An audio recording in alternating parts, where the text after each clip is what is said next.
सहनावतु सहनौ भुनक्तु सह वीर्यं करवावहै तेजस्विनावधीतमस्तु मा विद्विषावहै।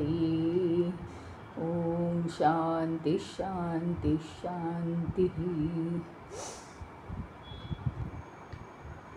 श्री गणेशाय नमः। ओम श्री सरस्वत्यै नमः। ओम श्री गुरुभ्यो नमः। वक्रतुंड महाकाय सूर्यकोटिसमप्रभ निर्विघ्नं कुरु मे देव सर्वकार्येषु सर्वदा। या कुन्देन्दुतुषारहारधवला या शुभ्रवस्त्रावृता या वीणावरदण्डमण्डितकरा या श्वेतपद्मासना या ब्रह्माच्युतशङ्करप्रभृतिभिर्देवैः सदा वन्दिता। सा मां पातु सरस्वती भगवती निःशेषजाड्यापहा। गुरुर्ब्रह्मा गुरुर्विष्णु गुरुर्देवो महेश्वरः गुरुरेव परब्रह्म तस्मै श्री गुरवे नमः।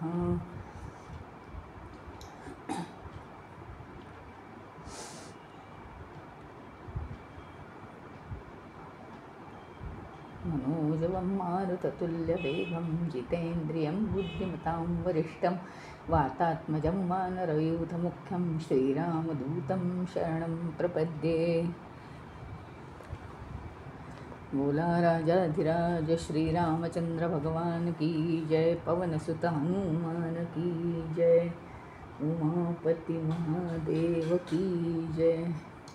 गुरु भाई सब संतन की जय। श्री सद्गुरुनाथ महाराज की जय। मंगलमूर्ति मोरया।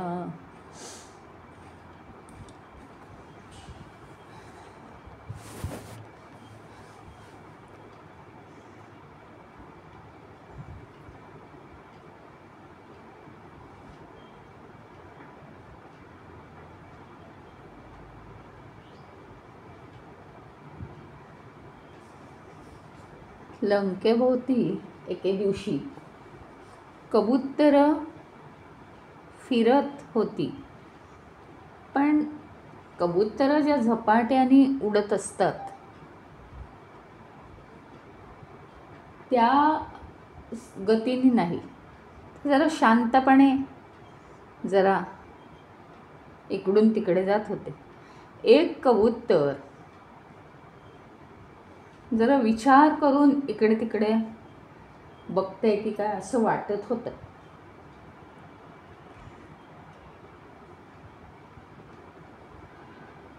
शांतपणे ते निरीक्षण करते की काय, कारण हळूहळू इकडून तिकडे जात होतं.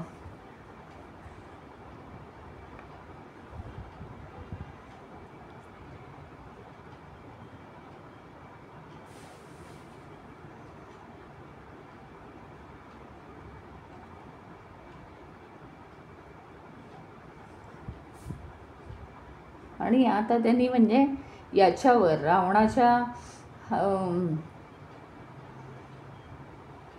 रावणाच्या महालावर हल्ला करणार तो, अशी त्याची स्थिती होती. समुद्र पार करून आलेला होता तो आणि दमला होता.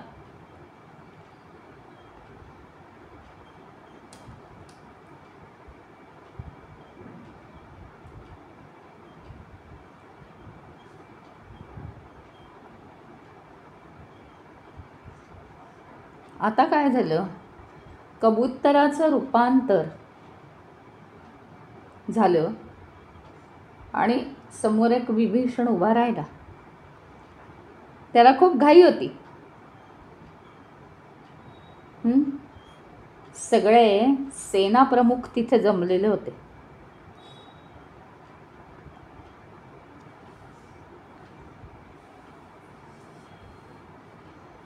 लंकेतून उडून तो इकडे आला होता. सगळे सेनाप्रमुख इकडे होते वानरांचे. आणि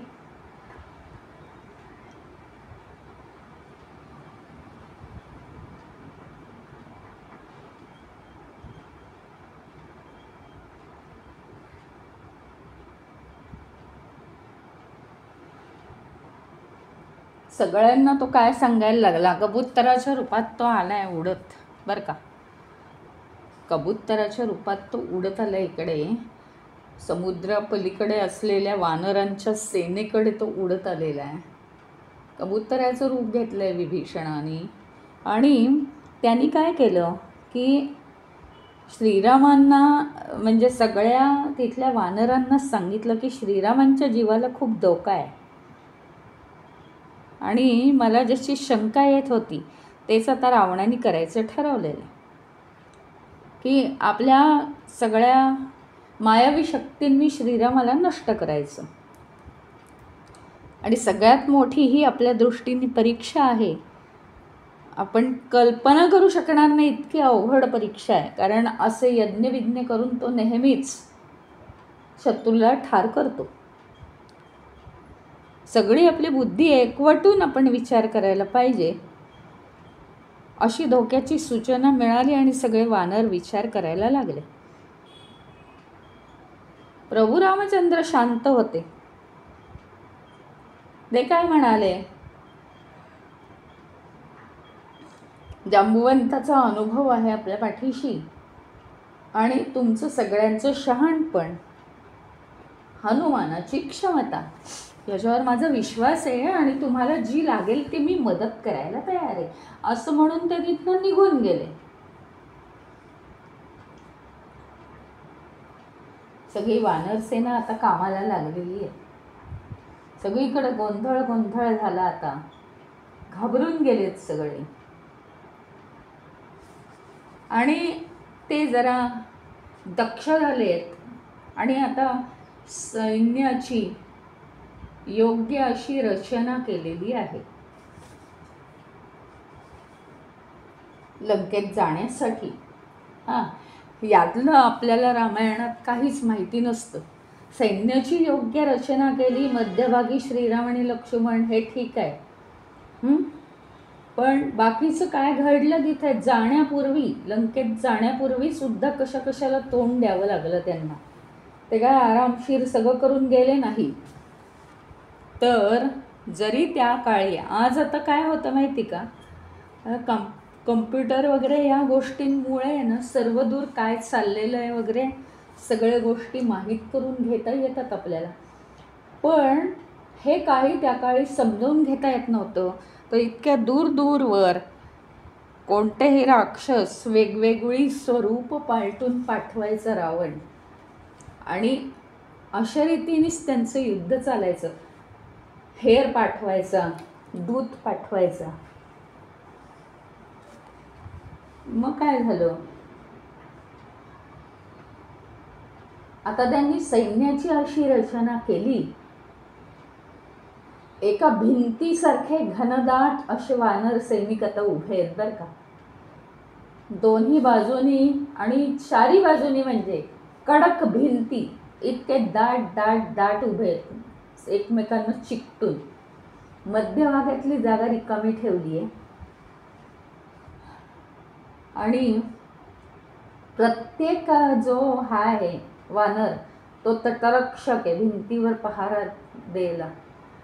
आता सगळ्यांची नजर मध्यभागी कोण आहे, श्रीराम लक्ष्मणाच्या बाजूला सुग्रीव आणि अंगद आहेत, महत्त्वाच्या व्यक्ती. आणि आता पुढचा भाग, हनुमान आणि विभीषण हे दोघं जण भिंतीच्या बाहेर बरं का. हनुमान आणि विभीषण हे भिंतीच्या बाहेर. मग हनुमानाने काय केलं, शेपूट अशी लांबच्या लांब करायला सुरुवात केली आणि सगळी जी भिंत आहे ना, चारी बाजूची भिंत बरं का, त्याला एक वेढा घातला.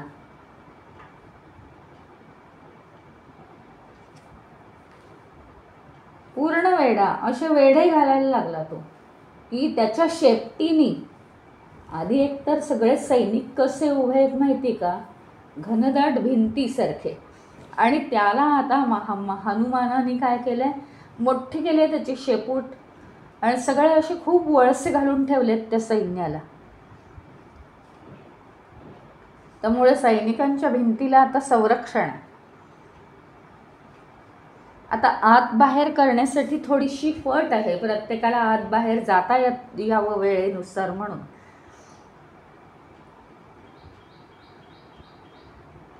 आणि स्वतः हनुमान तिथे फटीजवळ उभा आहे बरं का. मग काय झालं की राम आणि लक्ष्मण सगळीकडे गेले होते फेरी मारायला, कशी व्यवस्था सैन्याची बघायला, आणि परतले ते आणि आपल्या वानरांनी दाखवलेल्या जागी ते उभे राहिले. त्यांना खूप आश्चर्य वाटलं की किती छान सोय केली आहे वानरांनी, किती अतिशय बुद्धिमान आहेत वानरं वगैरे. विभीषणाने त्यांना आत आणलं, कसं आत यायचं वगैरे सांगितलं, त्यांना आत आणलं आणि त्यांच्या जागी त्यांना उभं केलं. सगळ्या सैनिकांनी वाकून नमस्कार केला, सगळ्या वानरांनी, आणि त्यांना ही रचना विभीषणाने आता समजावून सांगितलेली आहे आणि तुम्ही कशाचाही अजिबात काळजी करू नका. त्यांना फक्त काय सांगितलं, आता वरती फक्त काही नाही आहे, आकाशमार्गाने या मायावी शक्ती कार्य करू शकतात, म्हणून तुम्ही आता वरच्या बाजूला एक असं मोठा आकार धारण करणारं सुदर्शन चक्र ठेवा. आता असं झाल्यानंतर श्रीरामांनी आकाशाकडे पाहिलं तर लगेच विष्णूचं सुदर्शन चक्र खाली आलं.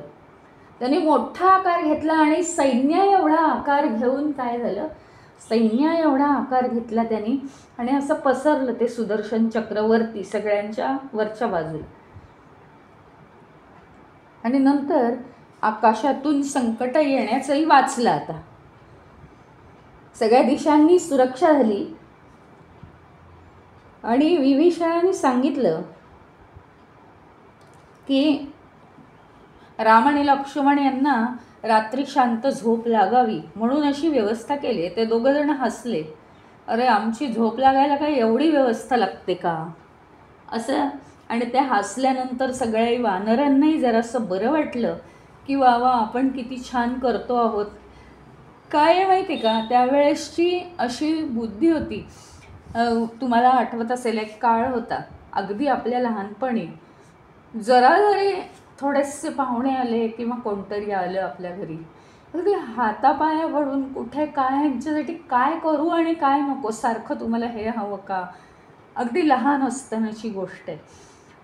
तसं हे थोडे जरी श्रीराम आणि लक्ष्मण खुश झाले तरी हे वानरांना अगदी कृतकृत्य वाटत होतं. म्हणजे आपण त्यांच्यासाठी केलेले कष्ट अगदी भरून निघाले असं त्यांना वाटत होतं. तर त्यांच्या हसण्याने त्यांना खूप बरं वाटलं बरं का. आणि असं ताणलं गेलेलं जे वातावरण होतं ते थोडंसं शांत झालं आणि एक त्याला चांगलं असं स्वरूप आलं. म्हणजे हलकं फुलकं वाटलं सगळ्यांना.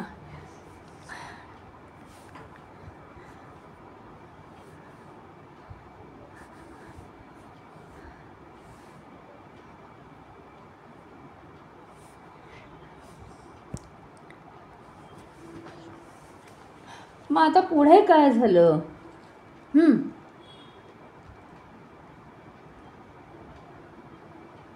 आता सुग्रीव आणि अंगद हे श्रीरामांच्या शेजारी, म्हणजे काय, जी सैनिकांची भिंत आहे म्हणजे वानरांची जी भिंत आहे बाहेरची, त्याला लागून एका बाजूला सुग्रीव, त्याला लागून म्हणजे दुसऱ्या बाजूच्या भिंतीला लागून अंगद, आणि त्यांच्या नंतर इकडे आतमध्ये राम आणि लक्ष्मण दोघांच्याही शेजारी असं बसवले होते.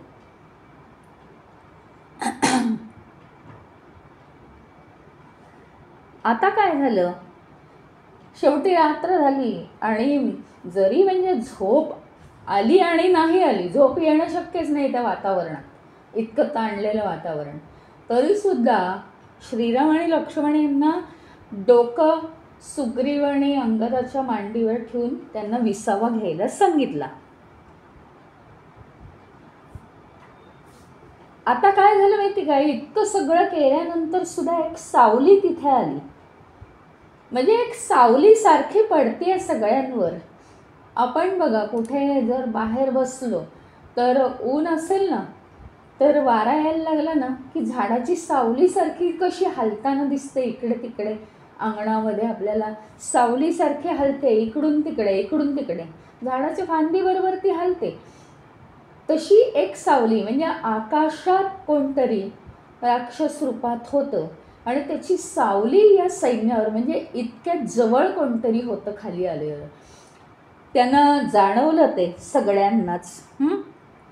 आता हा रावणाचाच कट असावा असं वाटलं. हा खरं म्हणजे रावणाचा शेवटचा कट असावा, कारण आता ते सगळे हे वानरसेना तिथे गेल्यावर सगळे खलासच होणार आहे. तर हा कोण असेल हा राक्षस, विभीषणाने ओळखलं. तो महिरावण असणार. महिरावण हा भ्रम निर्माण करणारा एक राजा आहे, राक्षस आहे. तो आपलं मोहजाल सगळीकडे पसरवतो. म्हणजे कोणीही काहीही करतं, त्यांनी सांगितलं की लगेच करून टाकतात, संशयही येत नाही. रावणाचा तो पाताळ लोकातला मित्र आहे. अशा पाताळात त्याचे खूप मित्र होते की त्यांना तो आणायचा.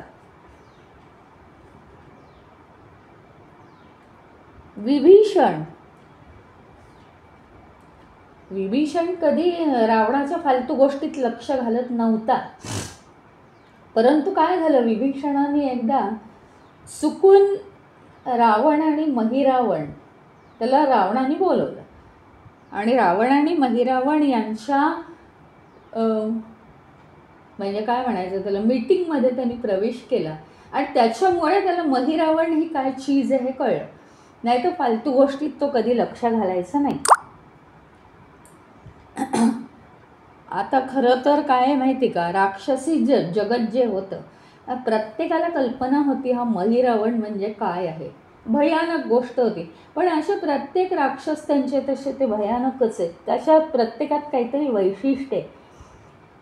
त्या महिरावणाने साक्षात मायादेवीला, मायादेवी म्हणजे काय आहे, माया मोहजाल निर्माण करते ना, तिच्याही पेक्षा जास्त मोहजाल याच्याकडे. माया आपल्याला जाळ्यात अडकवते ना, तर मायेचं मोहजाल जे आहे ते त्यांनी घेऊन टाकलं होतं. माया देवीला प्रसन्न करून आणि तिला सांगितलं की तुझं हे मोहजालच मला देऊन टाक.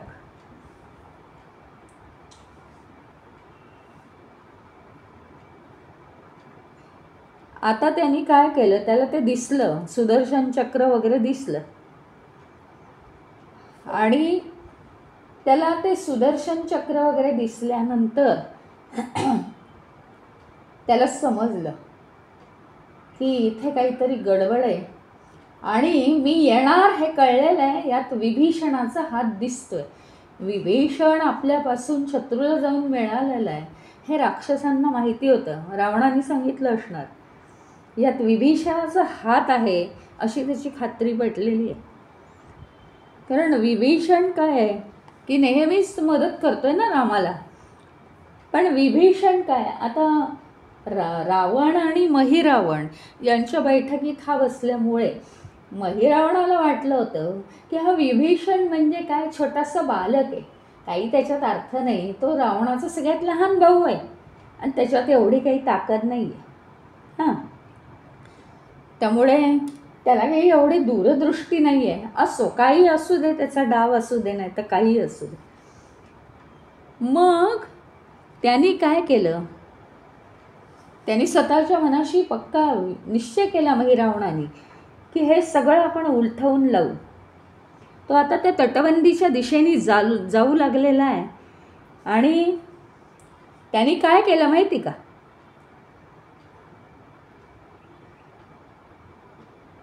दशरथाचं रूप घेतलंय आता. दशरथाचं रूप घेऊन तो तटबंदीच्या प्रवेशाजवळ आलाय. प्रवेशाजवळ तर हनुमान उभा आहे. त्यांनी पाहिलं होतं ते. विभीषण फेऱ्या मारतोय आणि पुढे सगळ्यात हनुमान उभा आहे. मग विभीषण असं फेऱ्या मारून त्याला पुढे जातो थोडासा. तेवढ्यात हा त्याच्या मागे आलाच हनुमानाकडे. हां, असा सगळीकडून फेऱ्या मारतोय. हनुमानाशी बोलून काहीतरी विभीषण थोडासाच पुढे गेला असेल. आणि हे जे आहे ना, हे सैनिकांचं मंडळ जे आहे ते संपूर्ण खूप मोठं आहे ना. आता तेवढ्या फेऱ्या मारायला त्याला वेळ लागतोय. अगदी नुकताच तो हनुमानाला पार करून पुढे गेला आणि हनुमानाकडे हा दशरथाच्या रूपात हा महिरावण आलेला आहे. हां, आणि त्यांनी काय केलं? हनुमानाच्या जवळ येऊन त्यांनी सांगितलं, मी राजा दशरथ, माझे दोन्ही मुलं जी आहेत ती वनवासातून घरी यायच्यात मला भेटली तर बरं होईल. त्यांना भेटून आता मला खूप वर्ष झाली. अयोध्येला ते येईपर्यंत आता मला काही राहवत नाही आहे. मग मी म्हणे असं ऐकलंय, मी स्वर्गीय आहे ना, स्वर्गातून मला सगळं कळतं अंतर्मनाने. तर म्हणे मी असं ऐकलंय या शेपटीच्या तटबंदीच्या आत राम आणि लक्ष्मण आहेत, तर माझ्या मुलांकडे जाण्याची त्यांना परवानगी द्यावी. हे शब्द कानावर पडले आणि हनुमानाला विभीषणाचं बोलणं आठवलं की हा महिरावण भ्रमाचा स्वामी आहे, तू त्याच्या कोणत्याही शब्दाला भूलू नकोस आणि कोणतीही जोखीम घ्यायची नाही. पण आता त्याला आतही पाठवायचं नाही आणि म्हणजे खरंच राजा दशरथ असला तर त्याचा अपमानही नको ना. हनुमानाला असं वाटलं. त्यांनी काय केलं? उत्तर दिलं, विभीषणाला येऊ द्या, तो काय ते पाहिल. या किल्ल्याचा रखवालदार विभीषण आहे, त्यांनी जर परवानगी दिली तर मी आज जाऊ देतो. मग तो राजा दशरथ आहे ना, तो म्हणाला की मी परत येतो थोड्या वेळाने. तो आला नाही. आता दुसरी आयडिया करतोय. तो तिथून निघून गेला. काही वेळाने विभीषण परत आला. हां, आणि हनुमानाची भेट घेतली. हनुमानाने त्याला सगळी वार्ता सांगितली. विभीषण म्हणाला, तुझे स्वतःचे जरी वडील आले ना हनुमाना, तरी माझ्या परवानगीशिवाय आत पाठवू नकोस. परत पहाऱ्यावर निघून गेला. लगेच थोड्या वेळाने लगेच मी रामांचा भाऊ भरत आहे असं म्हणून भरताचं रूप घेऊन आला. हनुमानाने परत एकदा विभीषण येईपर्यंत थांबण्याची विनंती केली. परत तो गाईगाईने निघून गेला. आणि मग परत हनुमानाने विभीषणाला सांगितलं. पुन्हा त्यांनी तीच सूचना दिली, तुझ्या लक्षात आहे ना, तुझे स्वतःचे जरी वडील आले तरी त्यांना आत पाठवू नको. हे सगळं भ्रमाचं कारण आहे महिरावणाच्या. आता म्हणे काय झालं तर मी प्रभू रामांची आई कौसल्या, म्हणजे स्त्रीचं रूप घेतलं. आता काय संशय येणार नाही. आणि अगदी हळूवार डोळ्यात पाणी आणत आणत म्हणाली ती की मी रामांची आई कौसल्या आहे. हां, मग नंतर म्हणे तिलाही परतवून लावलं. मग म्हणे सीतामाईचे वडील मी आहे, जनक राजा. हे सगळं हनुमानाच्या आता लक्षात येऊ लागला. आता त्याने एक गंमतच केली आहे महिरावणात. आता एक गंमत केली. आता काय झालं, विभीषण आता पहाऱ्यावर निघून गेलेला आहे.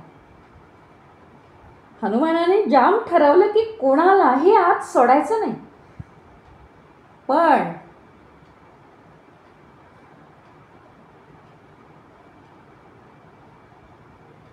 काय झालं माहिती का?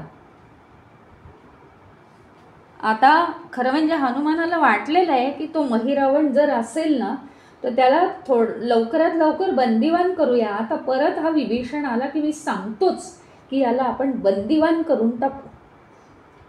तेवढ्यात काय झालं माहिती का? विभीषण आला आणि हनुमान गोंधळून गेला. इतके लवकर हा विभीषण परत कसा काय आलाय? काय या पुढे गेल्या कोपऱ्यावरून परत आला की काय? हनुमानाचा जरा गोंधळलेला भाव दिसला आणि विभीषण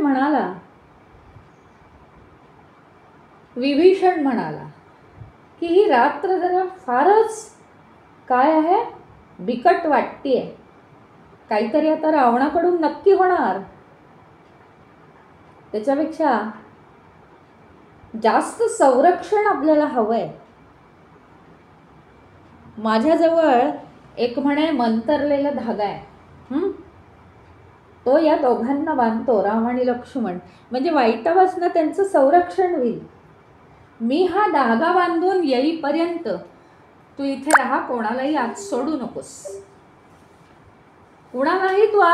नकोस, असं म्हणत त्यांनी हनुमानाच्या पाठीवर थाप दिली आणि तो तटबंदीतून आत शिरला.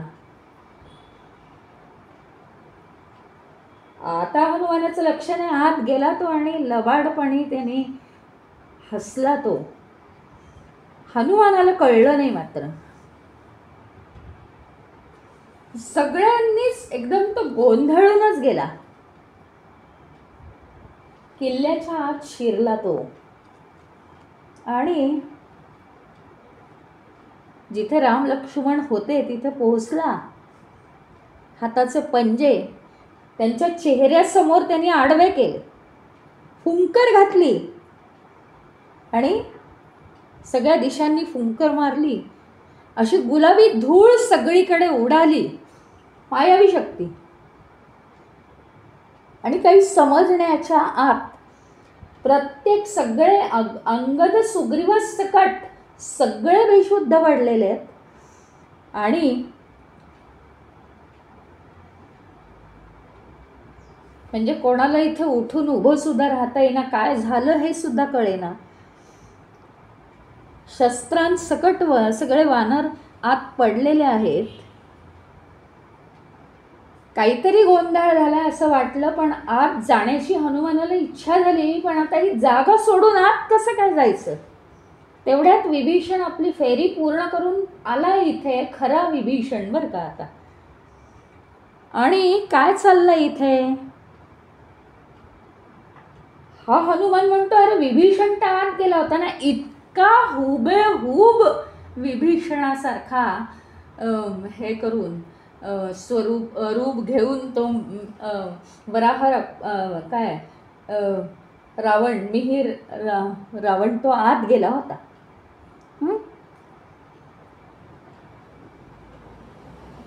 आता हनुमान म्हणतो, अरे आत गेलेला नक्की कोण आहे तो? इतका गोंधळ झाला. हनुमानाने विभीषणाला पकडून ठेवलं, गदागदा हलवलं. अरे तूच कोणीतरी लवाड दिसतोयस, खरा विभीषण तर आत गेला. अगदी तुझ्यासारखा दिसणारा तू लवाड आहेस वाटतं. रामांच्या दंडाला धागा बांधायला विभीषण आता आत गेला ना, तू कोण आहेस? प्रभू रामांना पकडलेलं आहे आणि तो यशस्वी झालेला आहे. सगळा डाव सिद्ध झाला आहे. आणि तो हनुमान याला दाटतोय, रागवतोय की प्रभू रामांचा सेवक म्हणून तू फसवलंस रामांना. असा कसा तो आत गेलेला आणि तू एकच आहे म्हणे. कुठून तरी छोटीशी फेरी मारून तू आत आलास आणि आता परत तूच आलायस, काही मला कळत नाहीये म्हणे. तर विभीषणाला लवकर आत जायचं होतं, त्याने त्यालाच धरून ठेवलंय आता संशयाने. तू आत जायचं नाहीस, तू लवाडेस. घट्ट पकडून ठेवलं. त्याने त्याला थोडंसंही हलू दिलं नाही. पण तो इतकं समजावून सांगत होता, अरे हनुमाना, खरा विभीषण मी आहे, आज जो गेला तो महिरावण आहे, आणि ते दोघं धोक्यात आहेत, मला जरा जाऊ दे ना परत पुढे. ब्राह्मणाची किंवा गायीची हत्या करणे तो मोठे पाप मला लागेल, ते माझ्यावर विसंबून आहेत. त्याच्यावर काही परिणाम होत नव्हता. इतका हनुमान गोंधळून गेला होता. आता हनुमान विश्वासच ठेवू शकत नव्हता. तो सांगतोय त्याला, अरे मी गुप्तहेर कसा असेन, कितीतरी रावणाचे सेनाप्रमुख मारायला मी मदत केली, असं कसं होईल माझ्याकडून? माझा स्वतःचा मुलगा मी बळी दिला युद्धाला, मी असं करेन का इतकं वाईट? तू हे सगळं सोड, रामांना आपली गरज आहे. नंतर हनुमानाला थोडासा विश्वास वाटला आणि मग हनुमानाला कळलं की आपणच चूक केलेली आहे. मग त्याने त्याला जायला परवानगी दिली. आणि नंतर त्याला कळलं की आपण खऱ्या विभीषणावरच हे दाखवला, अविश्वास दाखवला. परिस्थितीचं गांभीर्य लक्षात आलं. विभीषणात शिरला. हनुमानाने शेपटी गुंडाळली, तटबंदी मोडली, आत शिरला. एकूण एक वानर विशुद्ध आणि पायांच्या घड्या करून ते झोपले होते. म्हणजे कळत होतं की त्यांना उभं सुद्धा राहण्याची शक्ती नाहीये. आहे तशा स्थितीत तर पडले होते खाली. राम आणि लक्ष्मण तर नव्हतेच, म्हणजे बेशुद्ध सुद्धा तिथे नव्हते, ते बेपत्ता. आता ते जिथं विश्रांती घेत होते, राम आणि लक्ष्मणाची जी जागा होती, त्या जागेत एक मध्यभागी भुयार तयार झालं. म्हणजे काय काय माया ये बघा. विभीषण आता मोठ्याने रडायला लागला. जे व्हायचं होतं तेच झालं. हे भुयार बियार म्हणजे झालं, केवढी मोठी माया आहे. आता श्रीराम लक्ष्मण हाती लागणं शक्य नाही.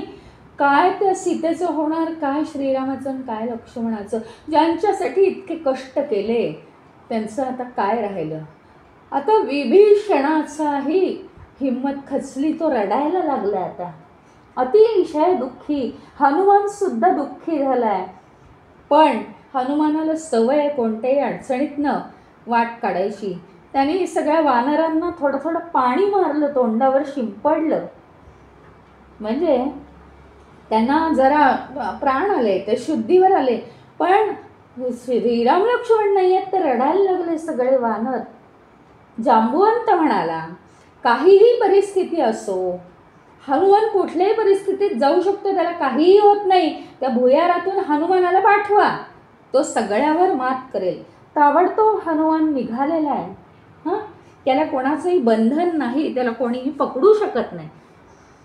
सगळ्या पीडितांचा तो पालनहार आहे. जांबुवंताच्या या आदेशावरून सगळ्या वानरांना खात्री पटली आणि सगळ्यांनी त्याला आशीर्वाद दिले की तू यशस्वी होऊनच परत फिर. मग हनुमानाने तो भुयारात उडी घेतली आणि तो जसा भुयारात गेला ना, तर त्याला वाटलं आपण आकाशात आहोत. भुयाराच्या आतमध्ये काही भिंती काही दिसतच नव्हत्या. आकाशात फिरतो आहोत असं वाटत होतं. दिशाहीन झाला होता. कुठे जावं हे कळेना, पण जायचं, पुढे पुढे जायचं. आणि काही वेळानंतर कोणती तरी एक शक्ती त्याला ओढते असं वाटलं. त्याला आता वेग आला आणि जबरदस्त वेग, म्हणजे तो वायुपुत्र आहे बरं का, वायूचा वेग आहे त्याला आधीच, त्याच्यापेक्षा वेग जास्त वाटला. आणि नंतर काय झालं, थोडा वेळ इतका वेग आणि नंतर तो जमिनीवर आपटला. जमिनीवर आपटला, इतका तो जोर होता, वेग होता. मग तो स्थिर व्हायला लागला तर तो कोलांट्या उड्याच खायला लागला. आपल्याला काय होतं आहे त्याला कळेना, पण आता कुठे अडकलो आहोत. तर परत आपण कुठे पडायला नको म्हणून त्यांनी थोडंसं मोठं रूप घेतलं आणि पाय स्थिरावले आणि स्वतःला कसं काय यातून सांभाळून न्यायचं असं त्यांनी विचार केलाय. मग इकडे तिकडे त्यांनी जरासं पाहिलं तर पाताळ लोकात माया नगरीत आपण आलो आहोत असं त्याच्या लक्षात आलं. पाताळात आलो आहोत आपण. पाताळामध्ये तो एका झाडावर चढून बसला बरं का, आणि सगळीकडची पाहणी करायला लागला. जिथे बसला ती फांदी लगेच तुटली, तो खाली पडला. सगळ्यांचं लक्ष त्या माकडाकडे गेलं. एक माणूस म्हणाला, पाताळ लोकात पहिल्यांदाच एक माकड आलंय, कुठून आलंय हे? आणि मग हे सगळं लांबून एक म्हातारी बघत होती. ती त्या झाडापर्यंत आली आणि म्हणाली, आपला राजा जो आहे ना, तो आता नाही राहणार. आपलं नगर पण उद्ध्वस्त होणार आहे, कारण पाताळात फक्त राक्षसच राहतात. इतर जर कोणी तिथे आलं ना तर ते उद्ध्वस्त होतं त्यांच्या नजरेने. हे ऐकल्यावर तिच्या भोवती सगळी गर्दी जमा झाली की ही म्हातारी काय सांगते. ती त्या माकडाकडे बोट दाखवत होती आणि स्वतःला ती बडवून घ्यायला लागली की काय हे आपलं नशीब. हां, आणखीन जास्तीत जास्त नाटकीपणा सगळे ऐकायला लागले, म्हणून मोठमोठ्या आवाजात ती बोलायला लागली की आपल्या राजापासून आपल्या राजाने आपल्यापासून एक गुपित लपवून ठेवलं आहे. आपला राजा शापित आहे आणि ज्या दिवशी तो या शहरात मनुष्य, प्राणी आणि माकड आणेल त्या दिवशी आपला राजा जिवंत राहणार नाही. राजा नाही राहिला तर आपण राहणार आहोत का? आणि हे आपल्याला सांगितलं नाही आहे त्यांनी. सगळं आपलं आयुष्य निस्तनाभूत होईल. आत्ता मला समजलं, म्हातारी म्हणाली. माझ्या एक लक्षात आलंय, कालपासनं त्यांनी इथे 2 पुरुष आणून ठेवलेत, देखणे पुरुष. अतिशय दिसायला सुंदर आहे, पण पुरुषांना कशाला आणायचं या राजानी? त्याला कळत नाही का आपलं सगळं पाताळ नष्ट होईल? आता माकडाला उत्सुकता लागली.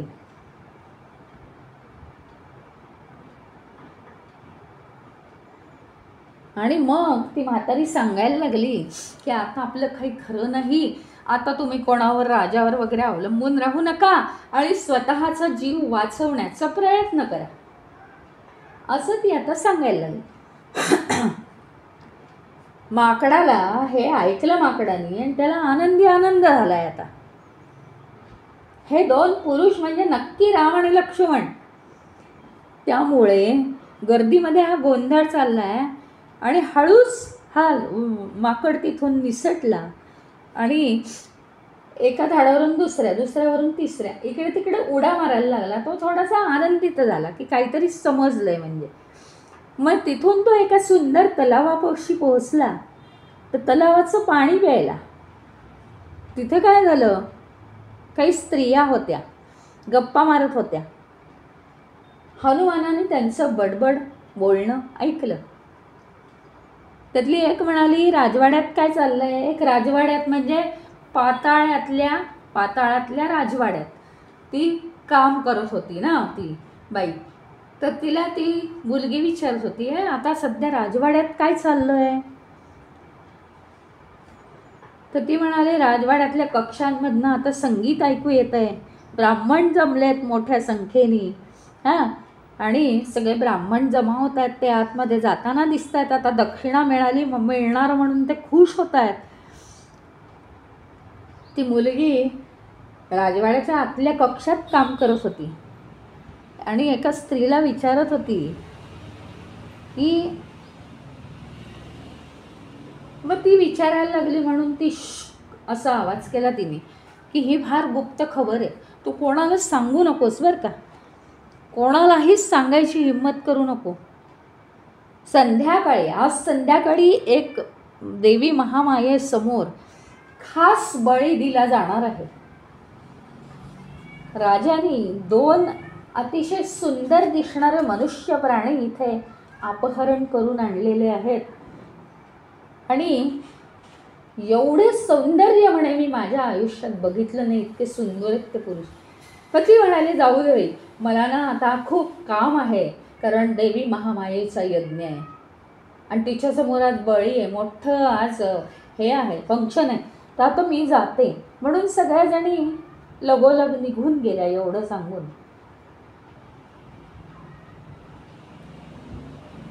आणि म्हणे ती तिला सांगत होती की तुला कळकळीची विनंती आहे की कोणाला सांगू नको, नाही तर माझं काही खरं नाही.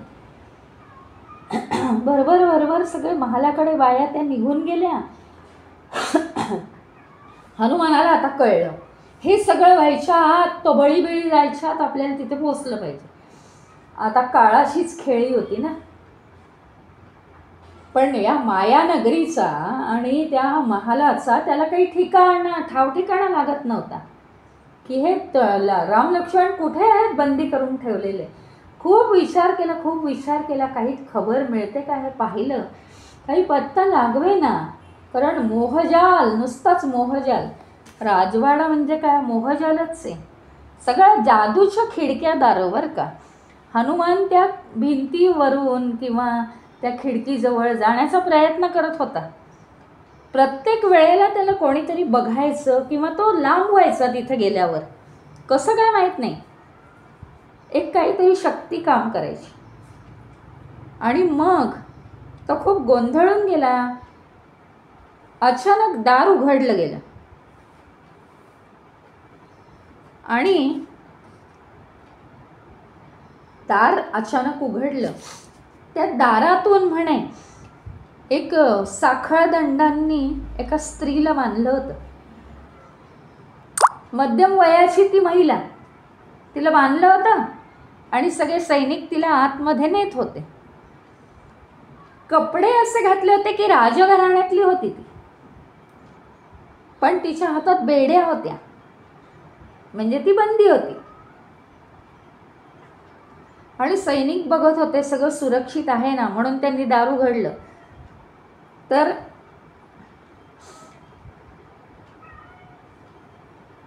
तिला म्हणजे राग येत होता त्या स्त्रीला की रोज ही माझी अशी अवहेलना होते. मग अशा स्थितीत तिला तिथून तलावाकडे आणि तलावाकडून तिथे बेड्या घातलेली तिला आणायचे. मग काय, तलावाकडे तिला नेलं. तलावाकडे जेव्हा ती पोहोचली त्यावेळी हनुमानाला काहीतरी एक वेगळंच दिसलं. एका सैनिकाच्या हातात मातीचा माठ होता, तो त्याने तिला दिला त्या स्त्रीला. आणि मग काय झालं, तिने तो भरला. तिला बांधलेल्याच होत्या बेड्या, कसा बसा तो भरला. सैनिकांना ती काहीतरी बोलली, त्यांच्यात चर्चा झाली, एकमेकांकडे बघितलं, हातवारे केले, निघाले.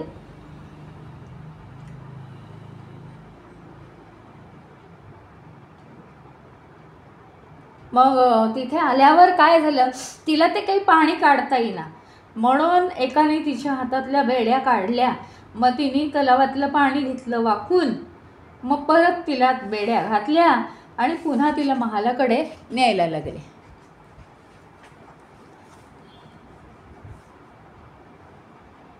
हनुमानाने काय केलं, एक छोटंसं रूप घेतलंय, अतिशय बारीक स्वरूप घेतलंय आणि तो माठाच्या कडेला बसलेला आहे, कोणाला कळणार नाही.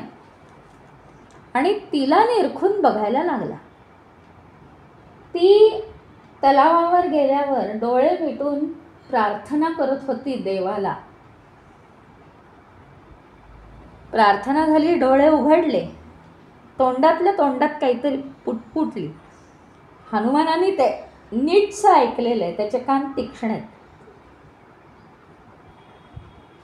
ती म्हणत होती, म्हणे परमेश्वरा, माझ्यावर काय परिस्थिती आली आहे. माझा भाऊ अतिशय नालायक राक्षस आहे. माझा विश्वास बसत नाही की तो आज या सुंदर राजपुत्रांचा बळी देणार आहे. हे देवते, प्रभू राम आणि लक्ष्मण यांचं रक्षण कर. आणि त्यांना मृत्यू येणं योग्य नाही, ते या जगाचं रक्षण करणार आहेत. ती महिरावणाची बहीण होती म्हणे. हनुमानाने फक्त तिला ऐकू जाईल असं त्या काठावर कसलं, त्या माठाच्या काठावर कसलं तरी बारीक माशीचं रूप घेऊन बसला होता तो. त्याच्याकडे शक्ती अफाट आहेत. फक्त तिला ऐकू जाऊ येईल असं विचारलं तुम्हाला काही माहिती आहे का प्रभू राम आणि लक्ष्मण कुठे आहेत? त्यांना शोधायला मला मदत करा. हा आवाज कुठून येत आहे हे तिला कळेना. सैनिक बाजूला उभे आहेत, पण ती सगळं ते तिला फक्त ते ऐकू येते. इकडे तिकडे बघायला लागली. काठावर बसलेलं एवढंसं माकडं दिसलं तिला.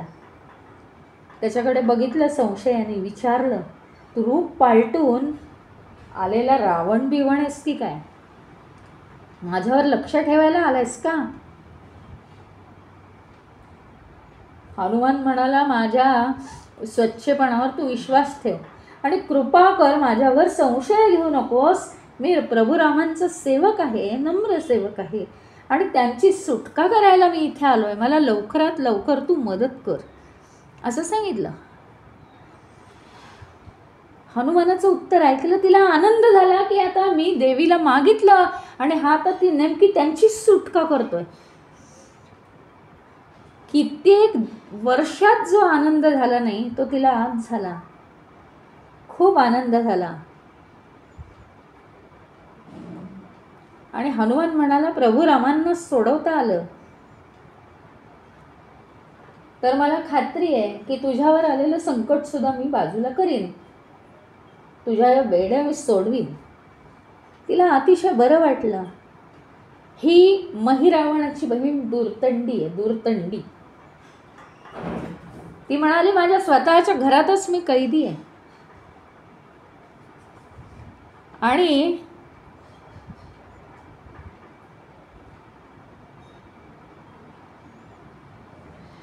ती म्हणाली, मला जर तू मदत केलीस तर मी तुला नक्की मदत करीन.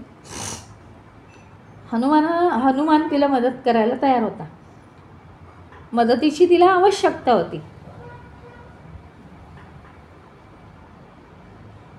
मग हनुमानाने जाणून घेतलं तिच्यावर परिस्थिती कशी काय आली आहे.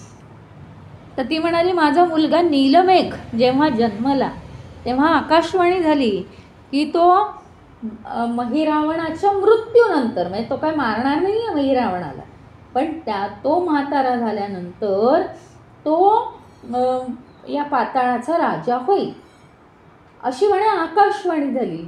आणि तेव्हापासून महिरावणाला काय वाटतं, माझ्या मृत्यूनंतर म्हणजे माझा मृत्यू कधी घडून येईल आणि हा राजा होऊन बसेल. म्हणून आम्हाला दोघांनाही बंदीखान्यात टाकलंय, त्यांनी बेड्या ठोकल्या. त्याच्यामुळे माझ्या मुलाचं सुद्धा आयुष्य बंदीखान्यात गेल्यामुळे काय झालं आहे म्हणे की त्याला बाहेरच्या जगाची काहीही कल्पना नाही आहे. अशी तिची कथा ऐकली. हां, आणि तिला पाणी भरायला का पाठवलं? हनुमानाला विचार पडला की एवढं बंदी केलं आहे आणि तिच्या बेड्या घालून तिला न्यायचं आणि आणायचं. तर म्हणे ती ज्या यज्ञामध्ये पाणी आणते ना, तो यज्ञ सफल होतो, तो समारंभ सफल होतो, यशस्वी होतो. म्हणून तिने आता हे पाणी नेऊन दिलं की प्रभू राम आणि लक्ष्मण यांच्या बळी देण्याचा योग्य समारंभ होईल.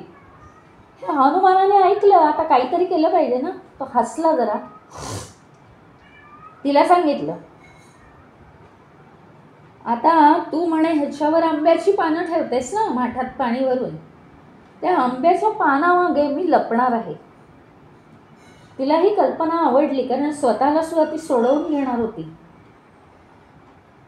महालात शिरताना काय झालं, तिने सांगितलं होतं बरं का.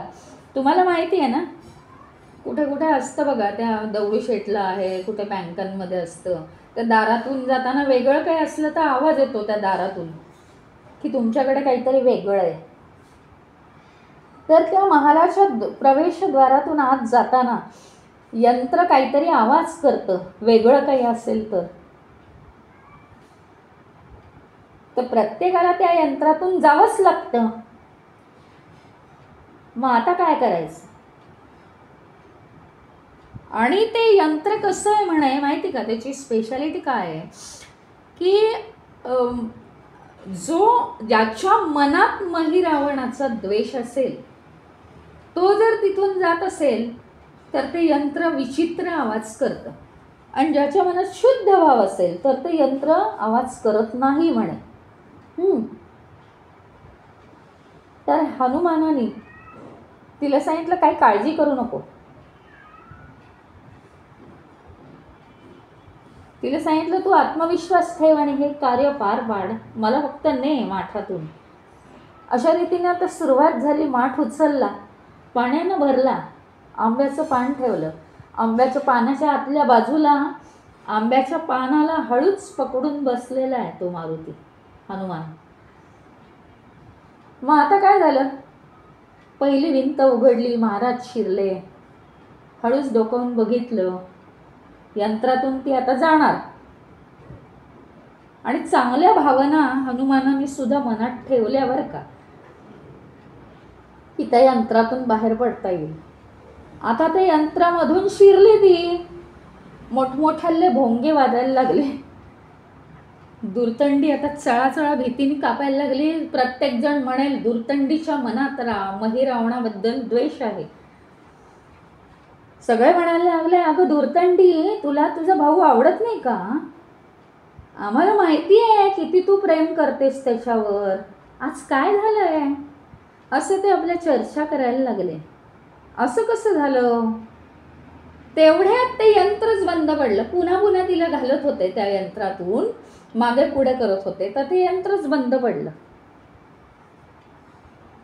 तर ते सैनिक काय म्हणाले, या माठात कोणी लपलंय का बघू, कारण ते काय सगळं मायावी शक्ती आहे ना तिथे, म्हणून माठ बघू दे आम्हाला. दुर्तंडीनी आता त्यांच्याच ताब्यात आहे नाही, तिने माठ खाली ठेवला बरं का, आणि सैनिकांनी काय आहे म्हणून त्यात डोकावलं. आंब्याचं पान बाजूला केलं आणि पाण्यात बघायला लागले, तर आत काहीच नाही आहे, पाणीच आहे सगळं. मग काय म्हणाय, जाऊ दे, यंत्रच हे आज बिघडलेलं दिसतंय, असं ते म्हणाले. आणि तिला आत जाऊ दिलं. जिथे बळी द्यायचं आहे, आपलं काम तर झालं पाहिजे, तिला तर पाणी आता नेऊ दे म्हणे आत, कारण यज्ञ सफल झालं पाहिजे. तिने माठ जमिनीवर ठेवला. माठ जमिनीवर ठेवला आणि गांधील माशी त्यातनं बाहेर आली. तिच्या भोवती ती घोंगावत होती. ती माशी महामायेकडे उडत गेली. आता महामायेच्या समोर उडत गेली, तिच्या समोर फिरत राहिली, परत दुर्तंडीकडे आली. दुर्तंडी शांतपणाने उठली. ही गांधील माशी त्रास देते, इकडून तिकडे गेली. पुन्हा ती माशी तिच्या मागे. दुर्तंडीला तिच्या कारागृहात बंद केलं गेलं, कारण आता काम झालेलं आहे. आता ती तिच्या कारागृहात बंद झाल्यावर गांधील माशीच्या रूपात हा गुप्तपणे येऊन तिला विचारतोय कानात, महिरावणाविषयी मला माहिती सांग. प्रत्येक खाजगी गोष्ट तिने समजावून सांगितली त्याची, म्हणजे तुझी सुटका करून देतो तो म्हणाला. आणि मग ती माशी उडून गेली.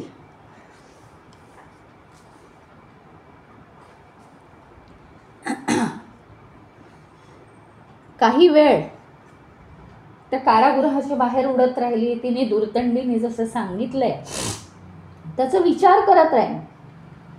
शेवटी काय, जिथे प्रभू राम आणि लक्ष्मण यांना ठेवलेलं जे कारागृह आहे ते दिसलं आणि त्याच्या डोळ्यातून अश्रू वाहू लागले.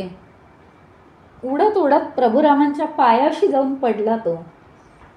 रामांनी हनुमानाला ओळखलं. त्यांना अतिशय आनंद झाला. त्यांनी पटकन हनुमानाला सूचना दिल्या.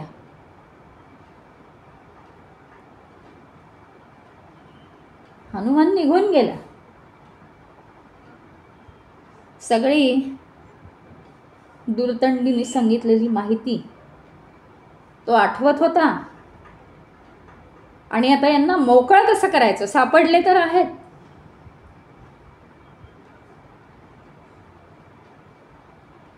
महिरावणाचा खाजगी महाल शोधायचं ठरवलं. गोष्ट अवघड नाही आहे, पण महाल मायावी आहे, दिमागदार आहे.